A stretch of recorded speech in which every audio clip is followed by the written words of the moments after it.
Selamat datang di channel saya Serangga Gatal. Jangan lupa di like dan subscribe-nya.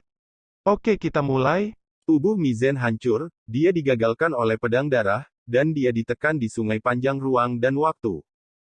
Su Yi tercengang. Wanita ini sangat galak. Saudara Dao, orang ini hanyalah antek di bawah kursi Buddha lampu pembakaran.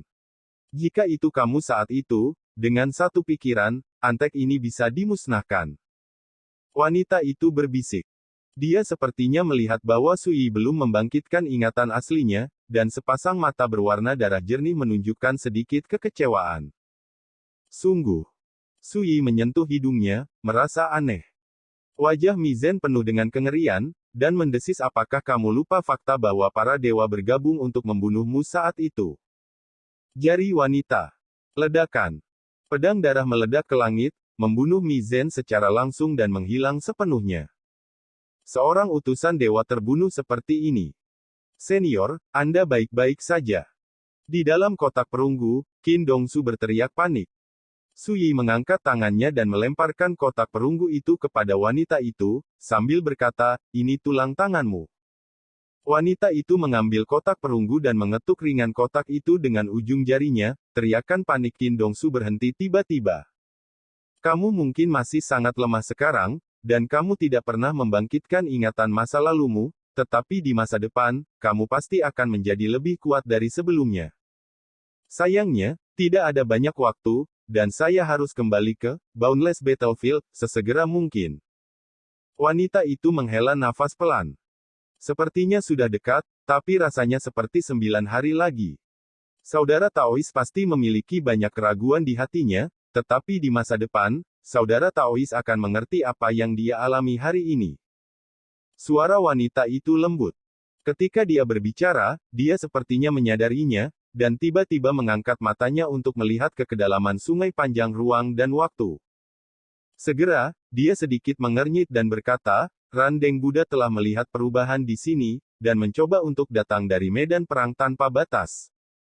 Su Yi memang penuh keraguan, dan pada saat ini dia tidak bisa menahan diri untuk mengatakan, kamu tidak berada di medan perang tanpa batas sebelumnya, mungkinkah kamu telah bertarung dengan Buddha lampu yang membara?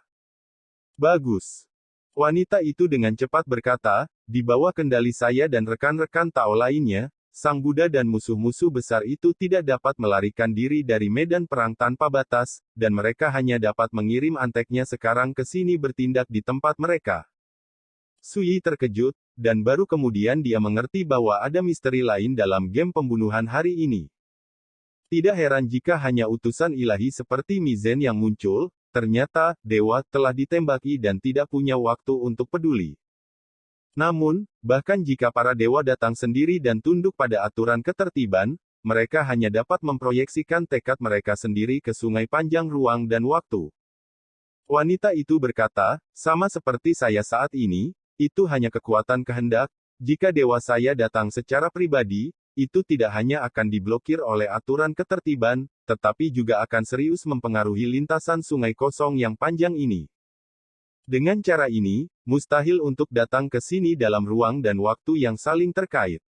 Secara alami, saya tidak akan dapat melihat saudara Tao. Jika para dewa melakukan ini juga, semua ini telah lama ditakdirkan.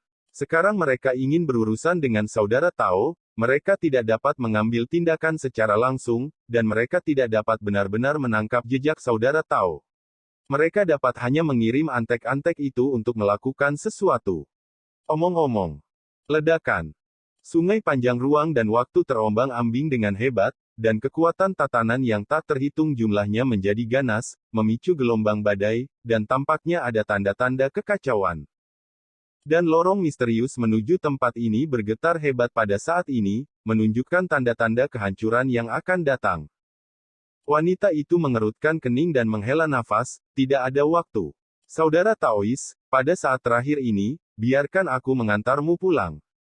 Berbicara, dia mengulurkan tangan kirinya yang ramping dan sebening kristal. Kakak, bertindak cepat. Wanita itu mendesak. Su Yi berbalik dan datang ke pintu masuk koridor misterius. Pada akhirnya, dia masih tidak bisa menahan diri, menoleh dan bertanya pada awalnya, Tekad yang kamu tinggalkan di tulang tanganmu pernah berkata bahwa dewamu akan kembali dalam 3 tahun, dan sekarang lebih dari 2 tahun telah berlalu. Sebelum dia selesai berbicara, sosoknya diselimuti oleh kekuatan yang disebarkan oleh koridor misterius dan menghilang. Su Yi terdiam, sangat marah sehingga dia ingin bersumpah. Dalam ruang dan waktu, pintu masuk ke lorong misterius itu benar-benar runtuh dan menghilang. Sedikit ketidakberdayaan muncul di bibir wanita Luo Yao. Dia berbisik pada dirinya sendiri, "Saudaraku, aku pasti akan melihatmu." Bagaimanapun, sosok anggunnya berubah menjadi cahaya, bergegas ke kejauhan sungai panjang ruang dan waktu, dan menghilang dalam sekejap mata. Ledakan. Segera, sungai besar ruang dan waktu ini tiba-tiba bergetar hebat, dan kekuatan aturan keteraturan yang tak terhitung jumlahnya mengamuk, seperti cahaya dan bayangan ilusi, secara bertahap menjadi kabur. Pada akhirnya terlambat satu langkah. Namun, ini bukan hal yang buruk, setidaknya jejaknya telah terungkap. Suara yang dalam dan agung terdengar.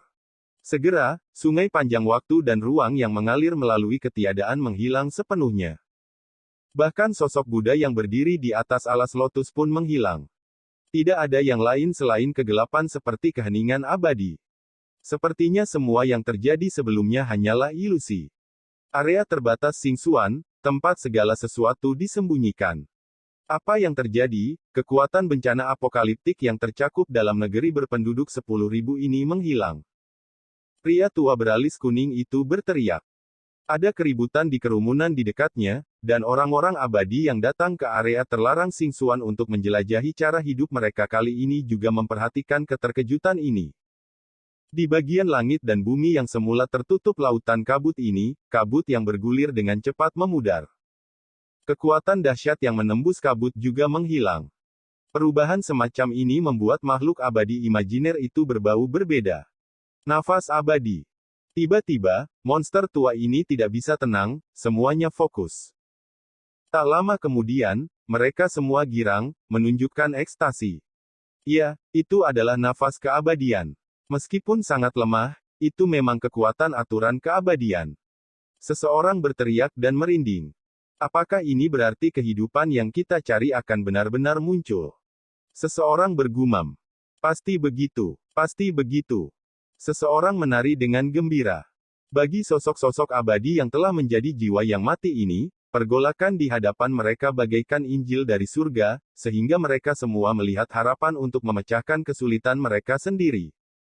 Ada desas-desus bahwa ketika kekuatan bencana apokaliptik di dunia manusia benar-benar hilang, medan perang ekstrateritorial akan muncul kembali di dunia, dan jalan menuju dunia abadi pasti akan muncul kembali di dunia manusia.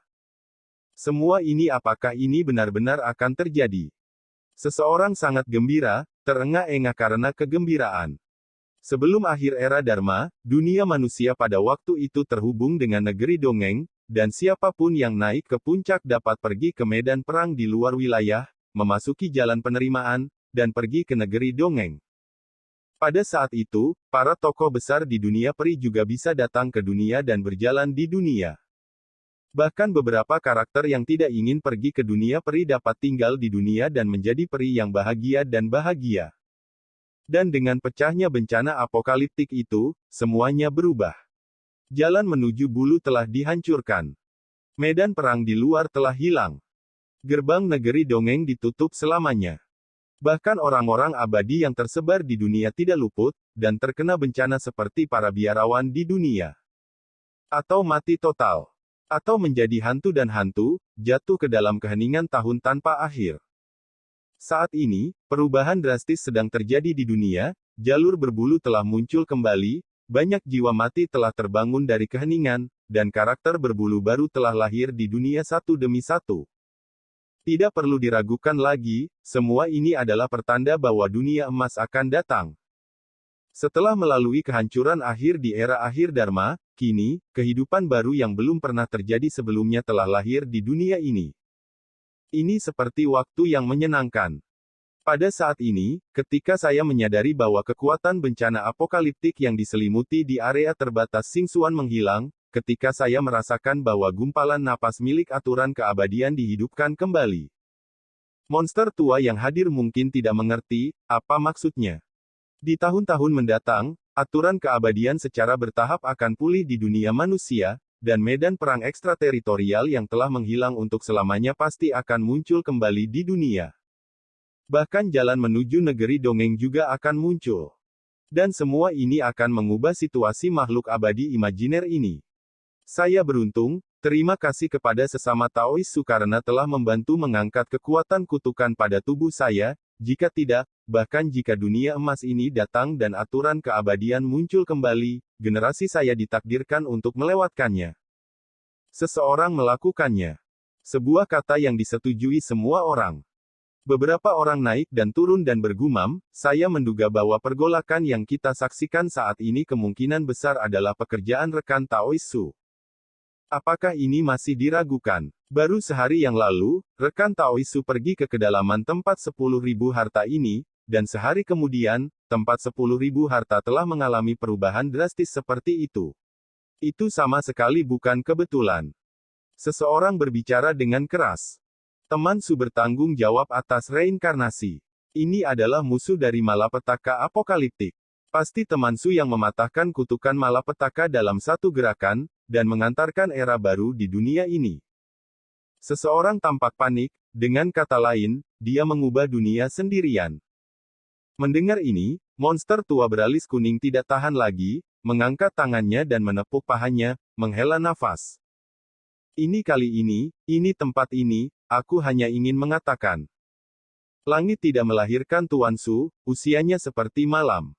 Obrolan berisik monster tua itu bergema. Di kejauhan, ketika mereka mendengar suara-suara ini, Yun Huaking dan Yuning tidak bisa menahan perasaan naik turun. Mau tidak mau melihat ke arah yang sama. Tidak jauh dari situ, Su Yi berjubah hijau berbicara dengan suara rendah dengan orang asli Hong Yun.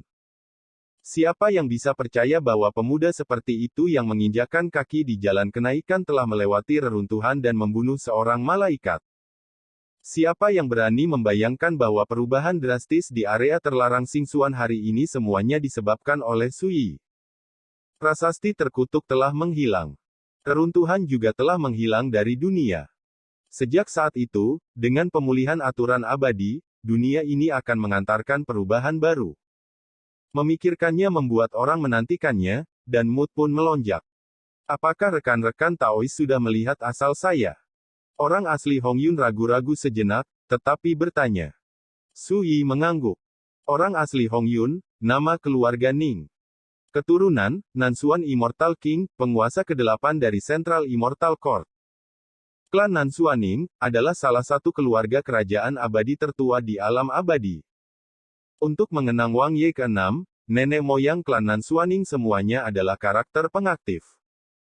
Di antara mereka, Raja Abadi Nansuan adalah yang paling banyak. Shenzhen Hongyun mengangguk tanpa suara dan berkata, lalu bagaimana dengan Anda, rekan Taois?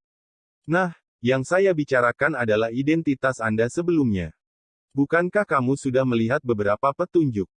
Su Yi berkata sambil tersenyum.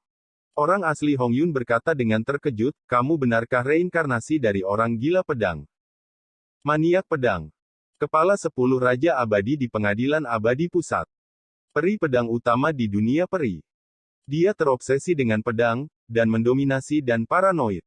Karena dia terobsesi dengan melihat, dia disebut gila pedang oleh beberapa orang tua. Maniak pedang. Su Yi terkejut, lalu menggelengkan kepalanya dan berkata, saya tidak mengenali orang ini. Orang asli Hong Yun. Dia tiba-tiba menyadari bahwa dia salah menebak sebelumnya. Kalau begitu, dia akan bertanya lagi. Su Yi berkata sambil tersenyum waktunya akan tiba di masa depan, kamu secara alami akan tahu, singkatnya, memang ada hubungan antara aku dan klan di belakangmu di masa lalu, dan aku umumnya mengerti mengapa teman-teman Taois ketika mereka bertemu, mereka memandang saya secara berbeda. Saya akan selalu mengingat kebaikan ini di hati saya. Orang asli Hong Yun tersenyum dan mengangguk. Ini sudah dikatakan, dan jika Anda bertanya lagi, itu akan membosankan. Setelah memikirkannya sebentar, orang asli Hong Yun berkata, tidak ada kecelakaan, dalam periode waktu berikutnya, medan perang ekstrateritorial akan muncul kembali di dunia manusia. Pada saat itu, tidak hanya Ascension Realm dari Dongsuan Domain yang akan memiliki kesempatan untuk memasukinya, tetapi juga Ascension Realm Powerhouses dari 3 domain lainnya di dunia manusia juga akan memasukinya. Sebagian adalah buatan manusia untuk dirampok dan dibuat. Ada juga bagian, untuk berpartisipasi dalam pertempuran menerima dan menarik, dan mencari kesempatan untuk pergi ke negeri dongeng untuk berlatih. Bahkan jika pembangkit tenaga dari kesempurnaan agung dari alam Siaksia ingin naik ke alam abadi, mereka hanya dapat melewati medan perang ekstrateritorial. Tentu saja, di tahun-tahun mendatang, jika kekuatan aturan keabadian tidak lagi menderita dari pengaruh Yesus Heaven and Earth, tidak akan sulit untuk menjadi abadi di dunia. Omong-omong, Tuan Hongyun mengangkat matanya untuk melihat Suyi, apakah kamu punya rencana untuk pergi ke medan perang di luar wilayah? Suyi memikirkannya dan berkata, mari kita bicarakan nanti. Berbicara tentang medan perang ekstrateritorial, dia memang mengingat banyak peristiwa masa lalu. Pada hari yang sama, Suyi dan orang asli Hongyun meninggalkan area terlarang Xingxuan bersama-sama. Untuk Yun Huaqing dan Yuning, pilih. Pilih untuk tetap tinggal. Bencana apokaliptik di area terlarang Xingxuan telah menghilang, dan di sini, tanda-tanda pertama pemulihan aturan keabadian muncul. Untuk makhluk abadi di dunia maya, tampaknya mereka telah menemukan jalan hidup. Mereka hanya perlu tinggal di area terlarang Xingxuan untuk berlatih, dan menunggu perubahan drastis di dunia untuk maju. Di masa depan, mereka akan membentuk kembali tubuh mereka dan kembali ke kesempatan di negeri dongeng. Tidak perlu khawatir akan ancaman jatuh dan sekarat. Oleh karena itu, tidak hanya Yun Huaqing dan Yuning, tetapi kelompok makhluk abadi imajiner yang memasuki area terlarang Xingxuan kali ini memilih untuk tetap tinggal. Gunung Qingyue, Kuil Jiekong. Setelah Suyi dan Hongyun Taois kembali bersama, dia seperti ikan asin, berbaring di kursi rotan, sangat malas sehingga dia bahkan tidak ingin menggerakkan jari. Tidak mungkin, terlalu lelah. Ini adalah kelelahan mental. Perjalanan ke area terlarang Xingxuan ini, dia telah bersaing dengan generasi ke-6 dalam pikirannya, dan dia selalu memeriksa dirinya sendiri. Sampai saya memasuki reruntuhan, saya menemukan banyak hal yang tidak terduga. Mendaki jalan menuju 10.000 bencana, menyelamatkan orang asli Hongyun, bertarung dengan utusan ilahi Mizen, dan terjebak di sungai panjang ruang dan waktu. Serangkaian perubahan drastis, mendebarkan. Perasaan seperti ini membuat orang seperti Suyi merasakan tekanan yang belum pernah terjadi sebelumnya. Hingga kini aku relaks, rasa lelah yang datang dari hatiku tiba-tiba membanjiri tubuhku seperti longsor dan tsunami. Dia langsung membuang pikiran yang mengganggu itu dan melepaskannya sepenuhnya. Saya tidak memikirkan apa-apa, saya tidak melakukan apa-apa, saya kesurupan, pikiran saya redup. Jangan ganggu dia. Pengingat Hongyun mengingatkannya untuk pergi bersama yang lain, hanya menyisakan Suyi yang duduk sendirian di kursi rotan. Senior, apakah dia baik-baik saja? King Tang sedikit khawatir. Biksu Kongzhao, Wei tua yang lumpuh, Biksu pedang Jiekong, dan pedang abadi Qingxi semua memandang Hongyun yang sebenarnya. Ini pertama kalinya mereka begitu lelah setelah melihat Suyi kembali. Pria sejati Hongyun berpikir sejenak, rekan Taois Su harus mengalami transformasi dalam pikirannya. Saat ini, dia telah melalui terlalu banyak cobaan. Ketika dia pulih, keadaannya pikiran ditakdirkan untuk benar-benar berbeda dari sebelumnya. Semua orang menghela napas lega. Keluarga Mo Anda sudah dapat kembali ke area terlarang Feixian. Shenzhen Hongyun mengangkat matanya untuk melihat Mo Xinglin, dan memerintahkan dengan nada datar, ketika kamu kembali, bantu aku memberikan hukuman, mulai sekarang, aku akan secara pribadi membunuh siapapun yang musuh Taois Su. Mo Xinglin gemetar di dalam hatinya, dan menerima perintah, iya. Pada hari yang sama, Mo Xinglin pergi bersama Mo Qingchou dan sekelompok anggota keluarga Mo. Tidak akan lama sebelum medan perang ekstrateritorial akan muncul kembali di dunia, dan Anda harus bersiap. Guru Hongyun mengeluarkan 2 batu giok dan menyerahkannya kepada Jiekong Swordsman dan Qingxi Swordsman masing-masing. Dalam 2 slip batu giok ini, mereka adalah warisan dari cara abadi, dan yang benar adalah poin saya. Pikiran. Jiekong Swordsman dan Qingxi Swordsman sangat gembira dan membungkuk terima kasih. Selanjutnya, orang Hongyun melakukan beberapa hal satu demi satu. Dia menginstruksikan anjing lokal untuk sepenuhnya mengajar dan menginstruksikan Biksu Kongzhao, Lao Wei, dan lainnya sebelum kemunculan kembali medan perang di luar wilayah. Pada saat yang sama, mereka mengeluarkan sejumlah sumber daya budidaya langka dan meninggalkannya di kuil Jiekong. Selain itu, Taois Hongyun secara pribadi mengambil tindakan dan membentuk formasi terlarang di Gunung Qingyue yang dapat membunuh makhluk abadi. Dan pada malam itu, dia juga secara pribadi memasak hidangan mewah, dan membawakan sepanci anggur berkualitas untuk Su Yi. Dia tidak berbalik sampai dia melihat Su Yi sudah kenyang. Tuanku, setelah dia kembali dari area terlarang Xingxuan kali ini mengapa dia tiba-tiba tampak menjadi orang yang berbeda? Melihat Hongyun yang sebenarnya, yang sibuk. Semuanya terasa tidak nyata.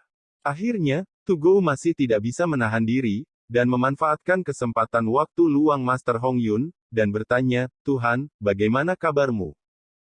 Sen Hongyun berkata tanpa sadar, "Apakah kamu merasa seperti aku seorang pelayan?" Anjing itu menggelengkan kepalanya dengan cepat.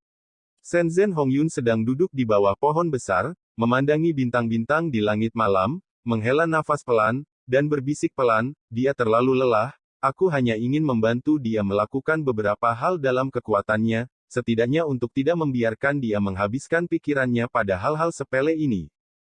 Yang terpenting, dia menyelamatkan hidupku, untuk pertama kalinya dalam hidupku. Aku malu dengan ketidakmampuanku." Omong-omong, sedikit ejekan diri muncul di bibirnya. "Sebelumnya, saya pikir saya bisa melindungi Taois Su." Anjing itu tertegun sejenak, pikirannya kacau, dan dia berkata dengan suara rendah, "Tuhan, itu karena Taoisme Anda telah dihancurkan terlalu banyak di akhir bencana. Jika Anda berada di puncak." Sen Hongyun menggelengkan kepalanya sedikit dan menyela, "Kamu tidak mengerti." Dia enggan mengatakan lebih banyak. Anjing itu juga terdiam. Dapat dilihat bahwa perjalanan ke daerah terlarang Xingxuan ini telah membawa sentuhan yang luar biasa kepada Tuhan, dan itu juga telah mengubah sikap Tuhan terhadap Su Yi.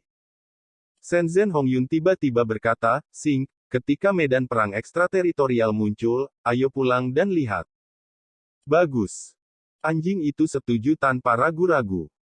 Setelah ragu-ragu beberapa saat, Master Hongyun berkata dengan lembut, "Namun, saya akan meminta pendapat rekan Daois Su." "Anjing. Pulang, kenapa?" tanya anak itu. "Tuanku, bukankah seharusnya dia terlalu frustrasi, dan memiliki pemikiran lain tentang anak itu? Jika tidak, mengapa Anda memikirkan anak itu?" Pada saat ini, anjing itu sangat khawatir. Sejauh yang diketahui, Tuhan tidak pernah begitu menyukai seorang pria dalam hidupnya. Di malam yang sama, Su Yi secara bertahap terbangun dari keadaan kosong itu. Dia terbaring diam di kursi rotan, matanya jernih dan dalam, memantulkan bintang-bintang di langit malam. "Aku lelah, kamu kenapa?" Su Yi berkata pada dirinya sendiri, "Ketika kamu melihat kekuatan para dewa dan melihat kekuatan magis tertinggi yang telah dikuasai Luo Yao, kamu juga merasakan tekanan besar, kan?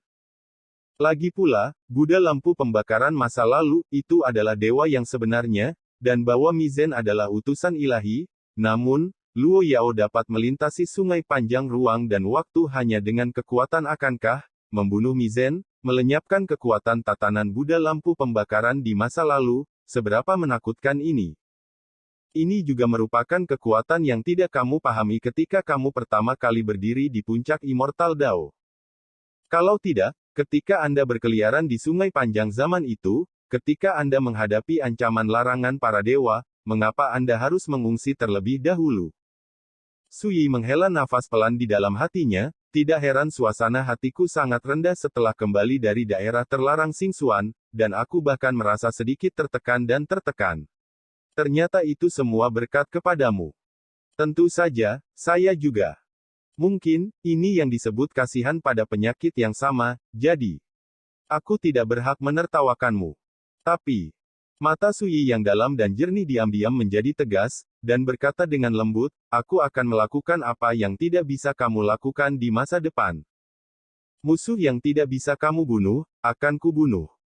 Singkatnya, cepat atau lambat, aku, Su Yi, akan bertanggung jawab atas dunia ke-9, mengakhiri para dewa, membunuh musuh, melampaui 9 dunia terakhir, dan memasuki pedang pamungkas jalan. Cukup jelas. Sekian dulu dari Mimin. Terima kasih.